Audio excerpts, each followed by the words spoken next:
Welcome to Grand Prairie Update. I'm Don Johnson. And I'm Terry Briggs. Here's what's happening in your city. And for the first month, you'll just be in introductory status. All that means is that you can check out up to 10 books at a time with 5 videos. Grand Prairie is starting a new chapter at the Betty Warmack Library. The library is now open after several months of extensive remodeling.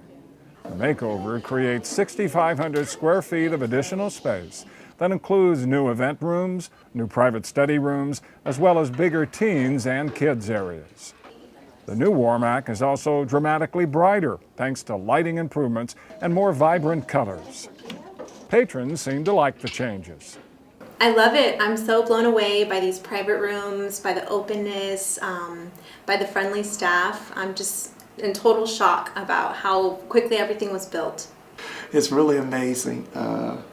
Boy, I've probably been coming to this library for 20 years, I guess, almost 20 years. So I remember the smaller building. And when you walk in the door, I walked in the door this morning and my mouth dropped at the expansion, the openness, the lighting. Officials say the renovations will help them keep up with service demands at the popular library as the city continues to grow. We had one program room, but a high demand both with our library programs and with groups wanting to use it.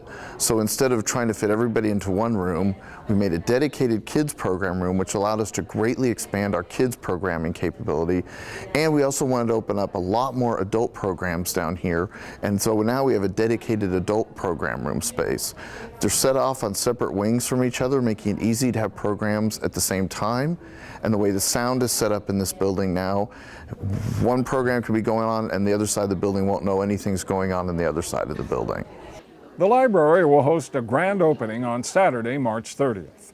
In the meantime, it's open Monday through Thursday, 10 a.m. to 8 p.m., Friday and Saturday, 10 a.m. to 6 p.m., and Sunday, 1 p.m. to 5 p.m.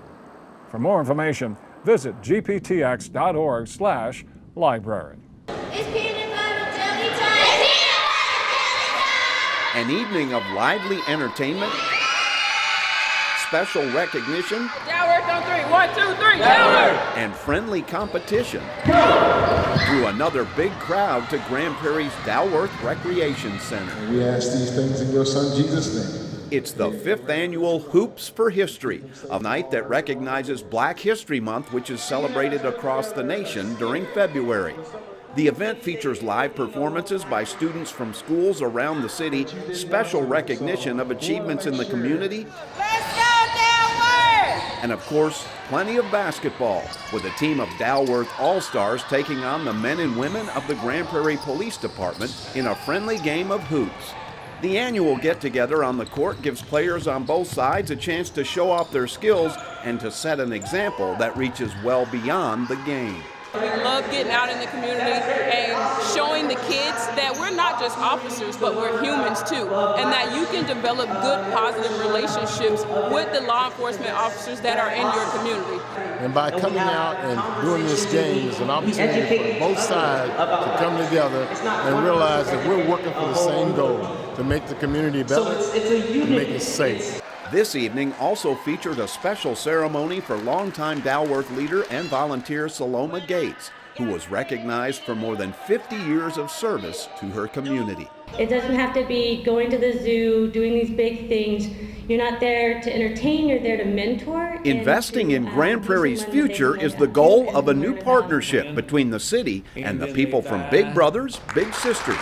Let's concentrate a little bit more on our circle of influence. It's called Mayor's Mentors, an initiative by Mayor Ron Jensen to recruit volunteers to become a big brother or big sister to the more than 60 Grand Prairie boys and girls currently on a waiting list for adult mentorship. I say this all the time because I believe in it. Jensen was joined by City Council members, Police Chief Steve Dye, my little is Angela, GPPD Public Information Officer and Big Sister Chelsea Kratz, and representatives from Big Brothers Big Sisters Lone Star Greater Dallas to help kick off the campaign. And they were all encouraged by a bigger than expected crowd that came to either sign up to get more information about the program or to fill out an online application to become a mayor's mentor on the spot. We had seating for 55, and we had to bring in seats, so by the end of the night we had 70 here. Everybody was enthused. We had people signing up, turning in their cards. It was great. I'm not surprised at all that we had to bring in extra chairs to tonight's event, because they showed up and they want to give back, and they're always asking, how can we help the police department? What can we do? This is the best way that they can help us, is to just be a mentor to a child. That way that child grows up feeling loved, feeling cared about, and feeling acknowledged. Just understanding that I could actually do something, to help out. You're in a community, you feel like, you got to help out when you can. Just to be able to give back and live into the future of Grand Prairie and the future of North Texas through mentorship, that's how you do it. You start with kids when they're young, and you just invest a little bit at a time, and it'll pay back dividends for literally decades. If you'd like to know more about how to become a mayor's mentor or Big Brothers Big Sisters, log on to gptx.org/mayorsmentors or go to bbbstx.org. Why do dragons love parties? Maybe it's the conversation, maybe it's the dancing. It's one of the most highly anticipated events of the year at Grand Prairie's main library. It's called Badges and Books, a chance for people of all ages to meet the brave men and women who protect them, and a rare opportunity for anyone who wants it to get their hands on the vehicles, equipment, and tools that their Grand Prairie law enforcement officers use to do that job every day. You're driving it. Where are you going to go? Now in its 5th year, the cooperative effort between the city's police department and its libraries has proven to be a great way to promote a positive relationship between the public and its public servants, while at the same time impressing upon young minds the importance of reading and education. Children love police officers, and generally when children are out in their community, they see police officers working or they're driving. So this gives kids and families an opportunity to talk directly to the police officers, ask them questions, and just have fun with them. Seeing a police officer, somebody that they look up to, read a book to them, that really gets them pumped and psyched to check out more books and read. And it's just another way that we build bridges with the community and try to let them know that we're there for them and that, we are the good guys. What are they doing there? Stomping. Stomping and dancing? Most people that do police work, they do it because they care about people and they want to help people.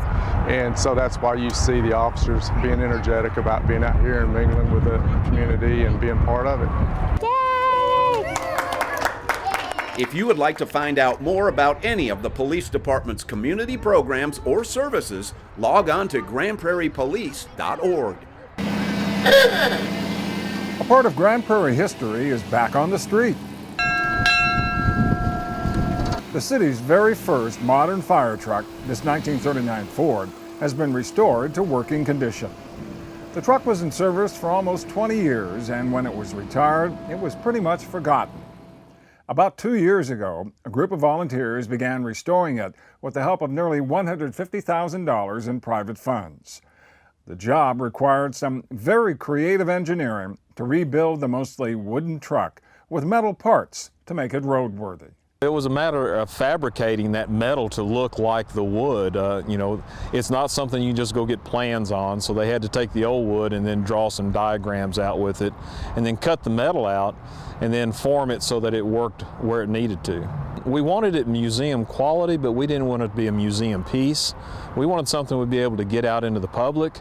We could drive in parades and funerals, put on display so that people could come out and see it and possibly ride around on it. Kerry says the vehicle offers firefighters and the public an important perspective on the growth of Grand Prairie. In the fire service particularly, we love a history of the fire service.